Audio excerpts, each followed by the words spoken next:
ಆತ್ಮೀಯ ಬಂಧುಗಳೇ, ಮಾಧ್ಯಮ ಸ್ನೇಹಿತರೆ, ಮೊದಲನೇದಾಗಿ ಸಾಧಕರಿಗೆ ಸನ್ಮಾನ. ಬಹುಶಃ ಅತ್ಯಂತ ಉನ್ನತವಾದಂಥ ಪರೀಕ್ಷೆ ಇದು. ನಮ್ಮ ದೇಶದಲ್ಲಿರ್ತಕ್ಕಂಥ ಈ ವ್ಯವಸ್ಥೆಯಲ್ಲಿ UPSC ಅತ್ಯಂತ ಉನ್ನತವಾದಂಥ ಪರೀಕ್ಷೆ. ಬಹಳ ಕಠಿಣ ಪರಿಶ್ರಮ ಇದ್ದರೆ ಮಾತ್ರ, ಸಾಧಕರಿಂದ ಮಾತ್ರ ಸಾಧ್ಯ. ಸೋಂಬೇರಿಗಳಿಂದ ಈ ಪರೀಕ್ಷೆಯನ್ನು ಮಾಡಲಿಕ್ಕೆ ಸಾಧ್ಯ ಇಲ್ಲ.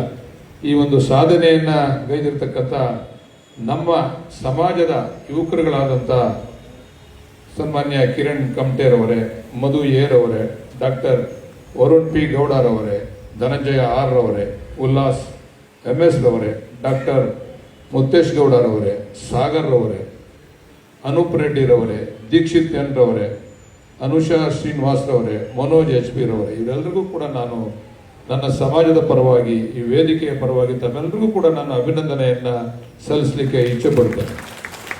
ನಮ್ಮ ಒಂದು ಘಟ್ಟವನ್ನು ಬಹಳ ಯಶಸ್ವಿಯಾಗಿ ಪೂರೈಸಿದ್ದಾರೆ. ಶೆಲ್ವಣ್ಣ ಎಲ್ಲ ವಿಚಾರಗಳನ್ನು ಸಂಕ್ಷಿಪ್ತವಾಗಿ ತಮಗೆಲ್ಲರೂ ಕೂಡ ಹೇಳಿದ್ದಾರೆ. ಈಗ ಮನುಷ್ಯನಿಗೆ 3 ಋಣ ಇರ್ತದೆ. ಒಂದು ತಾಯಿ ಋಣ. ತಾಯಿ ಋಣ ಅಂದರೆ ಮಣ್ಣಿನ ಋಣ. ಅದನ್ನು ತೀರಿಸಲಿಕ್ಕೆ ನಮ್ಮ ಎಷ್ಟು ಜನ್ಮ ಇದ್ದರೂ ಕೂಡ ಸಾಧ್ಯ ಇಲ್ಲ. ನಮ್ಮ ತಾಯಿಯನ್ನ, ಈ ಮಣ್ಣಿನ ಋಣವನ್ನು ತೀರಿಸಲಿಕ್ಕೆ ಸಾಧ್ಯನೇ ಇಲ್ಲ. ಇನ್ನೊಂದು ಗುರುಗಳ ಋಣ. ನಮ್ಮ ಜೀವನದಲ್ಲಿ ಯಾರಾದರೂ ನಮಗೆ ಮಾರ್ಗದರ್ಶಕರಾಗಿ ನಮಗೆ ಗುರಿ ಮುಟ್ಟುವವರೆಗೂ ಕೂಡ ನಮ್ಮನ್ನ ಕೊಂಡೊಯ್ತಾರೆ. ಆ ಗುರುಗಳ ಋಣವನ್ನು ಕೂಡ ತೀರಿಸ್ತಕ್ಕಂಥದ್ದು ನಮ್ಮೆಲ್ಲರ ಆದ್ಯ ಕರ್ತವ್ಯ. ಮತ್ತೊಂದು ಸಮಾಜದ ಋಣ, ಬಹಳ ಪ್ರಮುಖವಾಗಿರ್ತಕ್ಕಂಥ ಋಣ ಇವತ್ತು. ಈ ಸಮಾಜದ ಋಣವನ್ನು ತೀರಿಸ್ತಕ್ಕಂಥ, ಬಹುಶಃ ನೀವೇನು ಇದನ್ನ ತೀರಿಸಲೇಬೇಕು ಅಂತಕ್ಕಂಥದ್ದಿಲ್ಲ, ಆದರೆ ಈ ಸಮಾಜ ನಿಮ್ಮಿಂದ ಅಪೇಕ್ಷಿಸ್ತದೆ.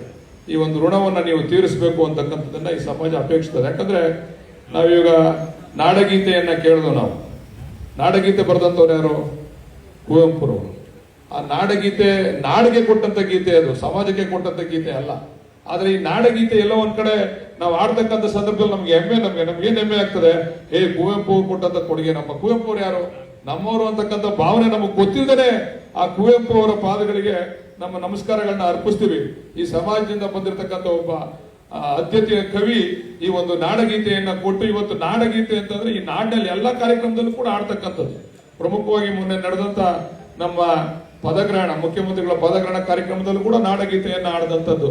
ಅಂದ್ರೆ ಈ ನಾಡಗೀತೆಯನ್ನ ಕೊಟ್ಟಂತವ್ರು ಕುವೆಂಪು ಅಂತಕ್ಕಂಥ ಹೆಮ್ಮೆ ನಮ್ಗೆ ಯಾವ ರೀತಿ ಇದೆ, ಆ ರೀತಿ ನಿಮ್ಗೆ ನಾಡನ್ನ ಸೇವೆ ಮಾಡ್ತಕ್ಕಂಥ ಅವಕಾಶ ನಿಮ್ಗೆ ಆ ಭಗವಂತ ಕಲ್ಪಿಸ್ಕೊಟ್ಟಿದ್ದಾನೆ.